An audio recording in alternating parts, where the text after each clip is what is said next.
과거 제조 대국으로 불렸던 일본은 최근 한국과 중국, 대만 등에 밀려났습니다. 특히 첨단 분야의 낙후는 차마 눈뜨고 볼 수 없을 정도로 추락하고 있는 모습입니다. 피커TV에서 자세한 내용 전해드리겠습니다.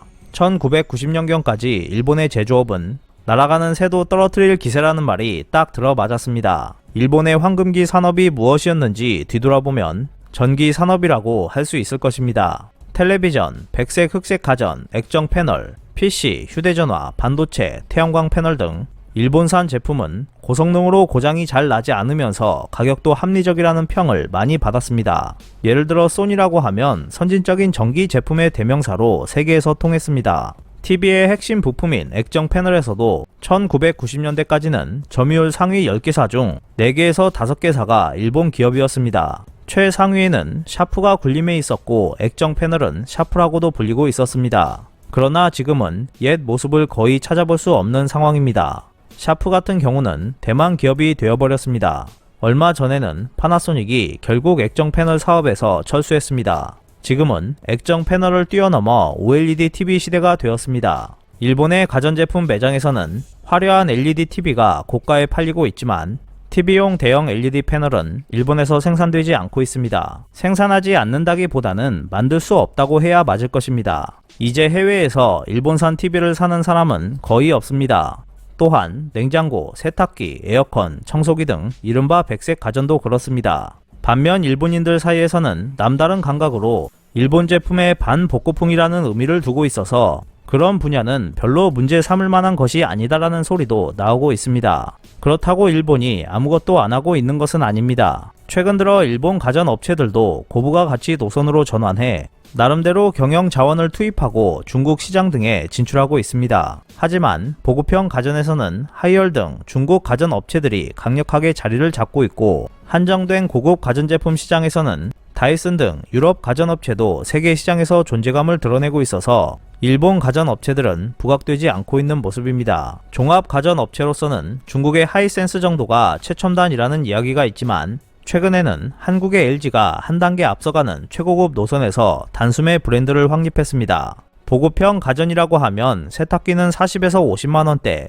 냉장고는 70만원대 같은 라인업이지만 LG의 명품 브랜드 시그니처는 차원이 다르다고 할 수 있습니다. 유럽에서는 일반 전자제품 매장에서는 팔지 않고 백화점과 인터넷에서만 판매되고 있습니다. 일본 전자제품 등은 한국 제품 디자인에 발밑에도 못 미치고 있고 선진성에서도 큰 차이가 납니다. 한국 기업들은 일본 메이커가 만들 수 없는 것들을 팔고 있다고 할 수 있습니다.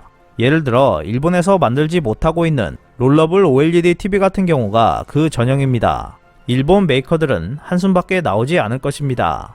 PC도 세계에서 판매되고 있는 일본 제품은 거의 없습니다. 과거 일본 메이커였던 PC 관련 기업은 거의 모두 해외 기업에 매각되었습니다. 단지 브랜드명이 유지되면서 판매되고 있기 때문에 깨닫지 못하는 일본인들이 많을 뿐입니다. 일본은 반도체 분야에서도 완패했습니다. 포스트 C19를 위한 세계 각국의 성장 전략 핵심은 디지털과 녹색으로 변화하고 있습니다. 이러한 변화가 급격히 빨라지기 시작하면 반도체에 대한 수요가 급증합니다. 아니나 다를까 2020년 후반부터 반도체가 부족해지기 시작했고 그 여파는 특히 자동차 산업에서 심각하게 나타났습니다. 2021년도에 들어서면서 세계 자동차 업체들은 반도체 부족으로 생산을 중단하는 곳이 속출했습니다. 일본을 대표하는 토요타 자동차 역시 예외는 아니었습니다. 20여 년 전이라면 전 세계 메이커 기업들이 일본산 반도체를 구하려고 줄을 섰을 것입니다. 하지만 지금은 전 세계 자동차 메이커들이 향한 곳은 대만의 반도체 수탁 생산 대기업인 TSMC였습니다. 반도체 산업에서는 공장을 가지고 있지 않고 생산을 타사에 위탁하는 기업과 타사로부터 수탁해 생산하는 파운드리라고 불리는 기업으로 형태가 나뉘지만 일본 기업들은 이들 분야에서 거의 자취를 감췄습니다. 파운드리를 제외해도 도시바 계열인 키옥시아 한 개밖에 남지 않았습니다.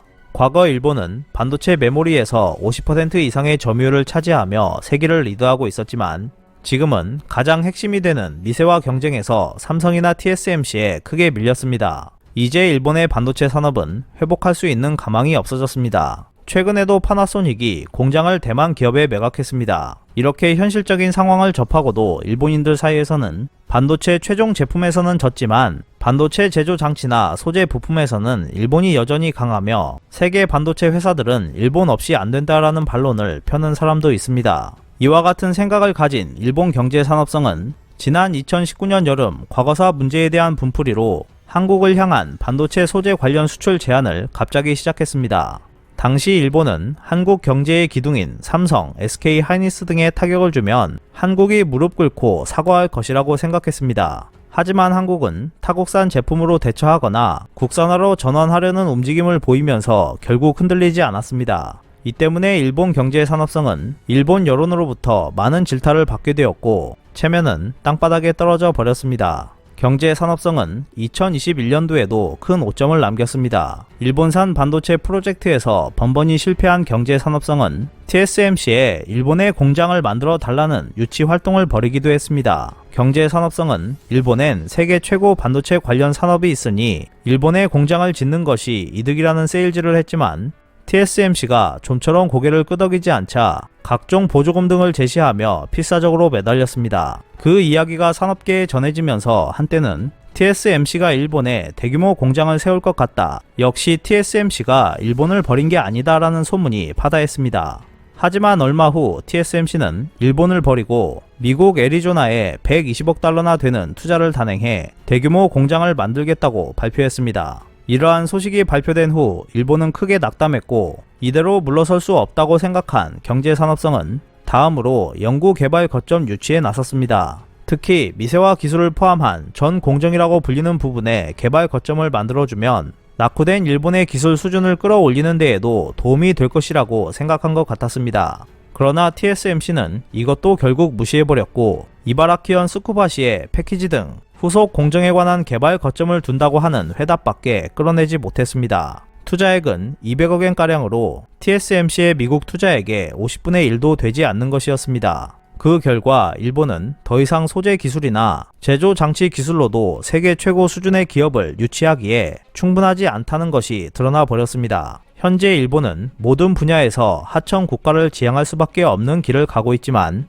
그 길도 그리 쉽지 않은 모습입니다. 일본은 심상치 않은 위기 상황에 놓여 있다고 할 수 있습니다. TSMC의 대형 공장 유치에 성공한 미국에서는 삼성과 TSMC에 패한 인텔이 200억 달러를 들여 애리조나에 2개 공장을 지을 것이라는 소식도 있습니다. TSMC와 경합하는 파운드리도 착수해 이밖에 유럽 등에도 공장을 건설할 계획인 것으로 알려졌습니다. 미국 바이든 정부는 이를 적극 지원할 태세를 보이고 있습니다. 일본도 생산 능력만 놓고 보면 한국과 대만에 뒤처져 있긴 하지만 미국, 중국과 함께 3위 다툼을 벌이고 있습니다. 하지만 기술적으로는 한국에 계속 밀리고 있는 상황이고 빠르게 추격하고 있는 중국에도 양과 질적인 부분에서 밀려나고 있는 모습입니다. 중국과 일본만 놓고 본다면 기세는 일본보다 중국이 훨씬 위다고 할 수 있을 것입니다. 중국 정부도 대규모 지원을 진행하고 있기 때문에 작은 면에서도 일본은 전혀 당해낼 수가 없는 상황입니다. 반도체 분야의 국제 경쟁은 기업들 사이에서 국가 간 패권 다툼 양상을 띠고 있습니다. 향후 세계 경제는 그림과 디지털이 주도할 것이기 때문에